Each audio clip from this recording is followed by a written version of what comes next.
in pursuant of Sub-Rule 1 of Rule 13 of the Rules of Procedure and Conduct of Business in the National Assembly 2007, the following members in order of precedence are nominated to form a panel of chairpersons for this session of the National Assembly. Mr. Ali Zahid Saab, Abdul Qadir Patel Saab, Muhammad Shahbaz Babar Saab, Shaila Raza Sahaba, Aminul Haq Saab, Arbab Sher Ali Saab. In the absence of Speaker and Deputy Speaker, National Assembly, the member having precedence among those present at the sitting shall take the chair. Senator Muhammad Aurangzeb, Minister of Finance and Revenue, to present the federal budget for the year 25-26.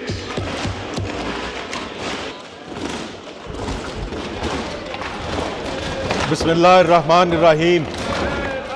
जनाब speaker, इस मुअज़्ज़ज़ ऐवान के सामने माली साल 25-26 का budget पेश करना मेरे लिए बहुत बड़े एजाज़ की बात है।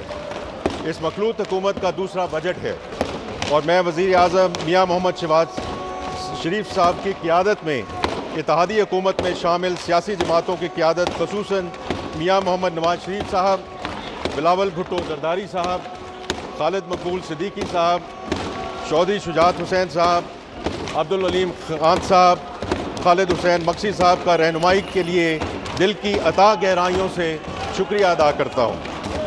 जनाब स्पीकर, ये बजट एक नहायत अहम और तारीखी मौका पर पेश किया जा रहा है जब कौम ने हालिया दिनों में गैर मामूली इत्तेहाद, अज़्म और हिम्मत का अमली मुज़ाहिरा किया है। भारतीय जमहूरियत के मुकाबिल हमारी सियासी क़ियादत, अफ़वाज पाकिस्तान और पाकिस्तान के गजूर अवाम ने जिस जवां मर्दी, दानिशमंदी और यकजहती का सबूत दिया, वो तारीख़ के सुनहरी औराक में हमेशा याद रखा जाएगा। ये कामयाबी एक शानदार अस्करी कामयाबी के अलावा पूरी कौम के इज्तिमाई शऊर, कौमी वक़ार और गैरत का मज़हर थी।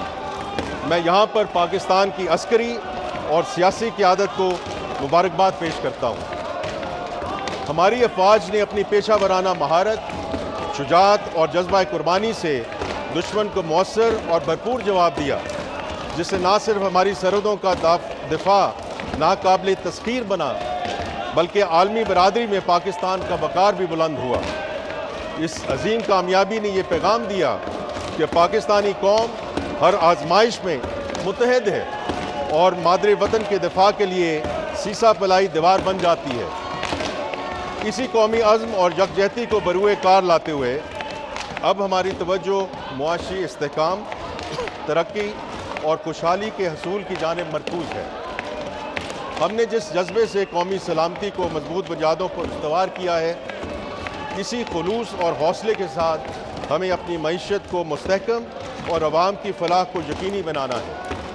हमने पिछले लगभग सवा एक साल के दौरान कौमी इत्तेहाद और अज़्म के जज्बे के साथ मुआशी बहाली, इस्लाहात और तरक्की का सफ़र कामयाबी से तय किया है और मुआशी इस्लाहात, मालियाती नज़्म व ज़ब्त और तरक्याती मनसूबा बंदी को यकजा करते हुए ना सिर्फ मईशत को इस्तेहकाम बख्शा है, बल्कि मुस्तक़बिल की बुनियादें भी मजबूत की हैं।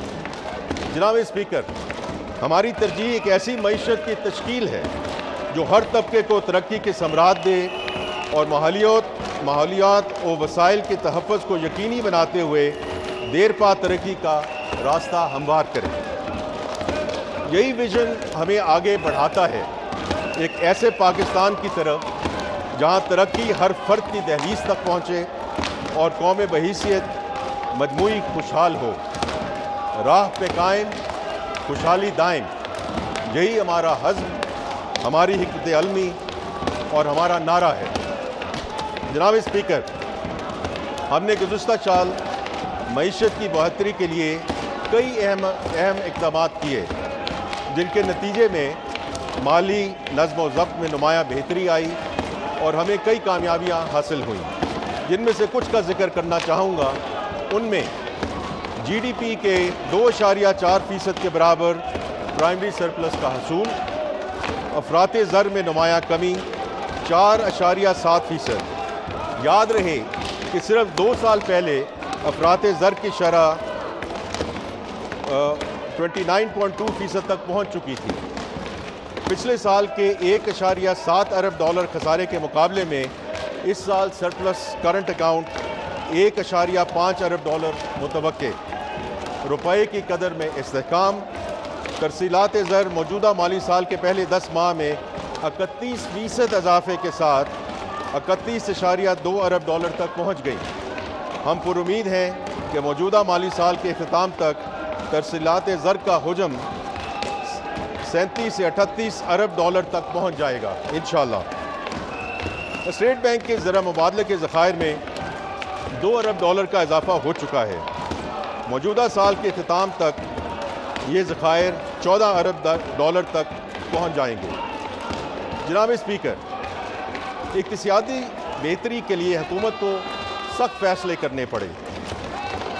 پاکستان کے غیور عوام نے بھی متعدد قربانیاں دی جن کے مثبت نتائج سامنے آئے۔ ہماری میکرو اکنامک سٹیبلائزیشن پروگرام کی کامیابی کو بین الاقوامی سطح پر تسلیم کیا گیا۔ گلوبل فائنینشیل ادارے، ریٹنگ ایجنسیز اور ملکی و غیر ملکی سرویز معیشت میں بہتری کی گواہی دے رہے ہیں۔ PwC کے مطابق کاروباری اداروں کے سربراہان کا معیشت میں بہتری پر اعتماد 49% سے بڑھ کر 83% تک پہنچ چکا ہے۔ اسی اعتماد کی بازگشت اوورسیز چیمبر کے تحت پاکستان میں کاروبار کرنے والے بیرونی سرمایہ کاروں میں بھی سنی جا سکتی ہے، جہاں بزنس کانفیڈنس انڈیکس میں تاریخی بہتری آئی ہے۔ گیلپ کے مطابق بھی پاکستانی معیشت میں واضح بہتری آئی ہے اور ہاؤس ہولڈ فائنینشیل آؤٹ لک میں صرف پچھلے سی ماہی میں 27.5% اضافہ ہوا ہے۔ اپسوس سروے کے مطابق پاکستان کے بہتر مستقبل کے حوالے سے عوام اور مقامی صارفین کی توقعات میں اضافہ ہوا ہے اور یہ 6 سال کی بلند ترین سطح پر پہنچ چکی ہے۔ فچ نے پاکستان کی ریٹنگ کو CCC+ سے بڑھا کر B- کرتے ہوئے معاشی مستقبل میں بہتری کی نوید دی ہے۔ موڈیز نے بھی معیشت میں بہتری کی نشاندہی کی ہے۔ Asian development bank, world bank اور IFC نے نہ صرف پاکستانی معیشت کے مستقبل پر اعتماد کا اظہار کیا ہے بلکہ پاکستان کے لیے خطیر فنانسنگ فراہم کرنے کا بھی اعلان کیا ہے۔ وزیر اعظم محمد شہباز شریف کی قیادت میں حکومت نے مختصر عرصے میں مختلف سیکٹرز میں کئی اہم کامیابیاں حاصل کی ہیں۔ میں ان کامیابیوں اور کچھ اہم اصلاحات کی تفصیل ایوان کے سامنے رکھنا چاہتا ہوں۔ سب سے پہلے FBR ریفارمز۔ جناب اسپیکر،